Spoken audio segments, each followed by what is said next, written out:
Салют, друзья! Меня зовут Максим Юн, вы у меня в гостях.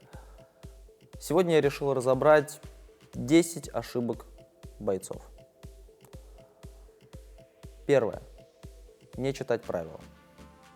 Казалось бы, что за бред, но очень многие не читают правила, не знают регламентов, не знают тайминг боя, не знают принципы отбора по сетке.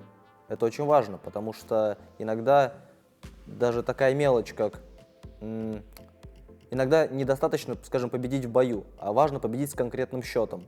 И тогда вы в случае какой-то там странной ситуации, вы можете, неоднозначной ситуации, вы можете не пройти дальше. Или вам нужно выиграть совершенно с конкретным счетом, чтобы в следующем стадии турнира выйти на более слабую команду. Также вы можете не знать, скажем, в какие зоны бить, в какие не бить. Или что сейчас в этом сезоне запретили те или иные элементы доспеха, или вас не пустят в том или ином доспехе. Это будет очень неприятный сюрприз уже на мероприятии. Вторая ошибка. Экономить на доспехе. Спорт у нас не дешевый, и доспехи стоят много денег. Но они того стоят. Во-первых, они спасают вам жизнь. Во-вторых, обычно более дорогие доспехи, скажем, из титана, они банально легче. Это поможет вам как в бою, так и в аэропорту, когда вы едете на мероприятие и у вас перевес. Третье. Неправильный выбор оружия. Некоторые люди выбирают какие-то виды оружия, исходя из, не знаю, своих стилистических предпочтений, но не из эффективности этого оружия, к примеру. Да? Могут выбрать адскую кроколыгу смерти, но она будет настолько тяжелая, что человек не сможет ей нормально ударить. Или выбрать, наоборот, какое-то слишком легкое оружие, которое не сможет нанести значимый урон. Очень важно подобрать именно свое оружие.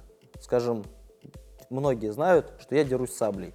И я к этому оружию пришел очень давно и менять его не собираюсь. Оно мне идеально подходит по весу, по длине. Я могу его разогнать с максимальной скоростью и нанести максимальный урон. Я пробовал фальшионы, я пробовал мечи, топоры. Лично для меня сабли лучшее оружие. Четвертая ошибка. Не обслуживать свой доспех. Я сейчас говорю про такие мелочи, как вовремя заменять ремешки, чистить доспехи от ржавчины, подшивать бармицы или коты. Потому что это все вам может аукнуться в бою. Если вы вовремя не поменяли ваш ремешок на наколеннике, вы сами это прекрасно знаете. Ремешок лопается, наколенник отстегивается, вас сажают, вас выводят из боя. То же самое касается любых других элементов снаряжения. Пятая ошибка. Мало тренироваться. Ну, тут, в принципе, все понятно. Я слышал не раз такое мнение, знаете, сильному не надо, слабому не поможет. Или тигр не разминается перед прыжком. Люди объясняли этим свое нежелание идти на тренировку. Ну, мне кажется, тут даже особо объяснять нечего. Пока ты спишь, враг качается. Ошибка номер 6. Наоборот, слишком много тренироваться. Это частая ошибка, и я через это прошел. У меня были периоды, когда я готовился к каким-то серьезным стартам, у меня было в неделю 9-12 тренировок. И если ты это делаешь неправильно, то вместо положительного результата ты получаешь полностью измотанный организм. И выходишь на старт уже абсолютно убитым. И вместо того, чтобы круто подраться, ты, не знаю, дохнешь во втором раунде. 7-я ошибка. Игнорировать другие виды спорта. Спорт у нас молодой, спорт комплексный. И прямо сейчас мы находимся на стадии его зарождения, формирования техник, формирования тактик. И эту работу до нас проделали очень многие виды спорта. И совершенно не зазорно прийти на семинар, не знаю, по боксу и узнать какие-то нюансы по ударам. Прийти в зал борьбы, отдать этому время, потому что, в принципе, совершенно очевидно, что в наших боях борьба нужна. Сходить на футбол, чтобы научиться правильно бегать. Сходить на американский футбол, потому что у них там происходит плотное столкновение людей в доспехах. Хоть и пластиковых, но тем не менее. И даже если вы с этого семинара или месяца тренировок вынесете всего один элемент, который вы можете принести в наш спорт, в этом уже была польза. 8-я ошибка. Не анализировать бои. Ну, вы знаете, турнир прошел, вы красавчики, вы всех выиграли, ну и все, и забыли. Ну, потому что если всех выиграли, зачем вам анализировать бои? И так понятно, что вы молодцы. Или вы проиграли. И, ну, вроде и так понятно, почему проиграли, зачем смотреть видео, все же на месте уже обсудили. Но это неправильно, потому что бой иначе будет восприниматься спустя неделю, когда вы будете без эмоций лишних, без нервов, сядете с ребятами из своей команды и разберете ваши бои. Вы поймете, вы посмотрите на себя, увидите свои ошибки, ваши партнеры увидят свои, вы поймете, где вы плохо взаимодействовали и над чем нужно работать на тренировках. Это очень важно.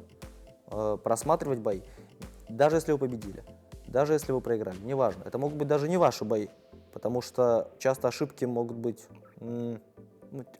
повторяться. Вы можете смотреть бои других команд, чтобы понять, какие есть у них ошибки, чтобы их использовать. В общем, просмотр боев – это очень важно. И это касается как боев 5 на 5, 12, это как касается групповых боев, так и боев 1 на 1. Номер 9. Искать виноватого. Периодически на турнирах можно увидеть такую картину. Только что подралась команда, их только что разнесли, парни скидывают шлема и начинают орать: ты, блин, такой-сякой, короче, куда смотрел, да, из-за тебя мы бой слили. Даже если это так, во-первых, не нужно делать это на людях, потому что бойцы из других команд увидят, что у вас разлад. И, во-вторых, скорее всего, это не так. Потому что если вы проиграли, этот спорт командный. Если ваша команда проиграла из-за того, что только один человек накосячил, то значит команда у вас хреновая, парни. Поэтому возвращаемся на пункт назад. Вы без эмоций через недельку садитесь и вместе анализируете бои. И даже если действительно этот конкретный ваш товарищ накосячил, ну, помогите ему отработать эти ошибки. Не надо на него давить, что, мол, все из-за тебя. Еще раз повторюсь, спорт командный. Это не может быть все из-за него, это значит какая-то системная проблема. Номер 10, последний.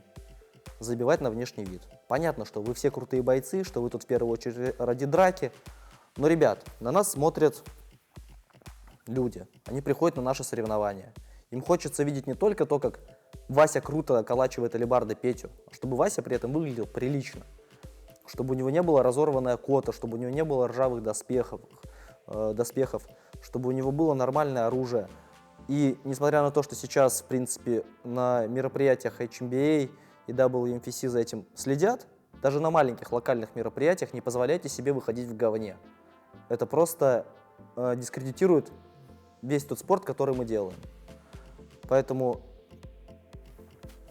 красивый внешний вид – это проявление уважения как к нашим гостям, к зрителям, так и к вашим противникам, так и к самому себе.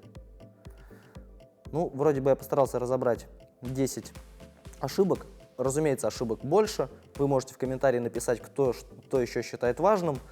Это то, что пришло мне в голову, первые 10. На этом все. Спасибо за внимание. Счастливо, удачи вам в боях и в жизни.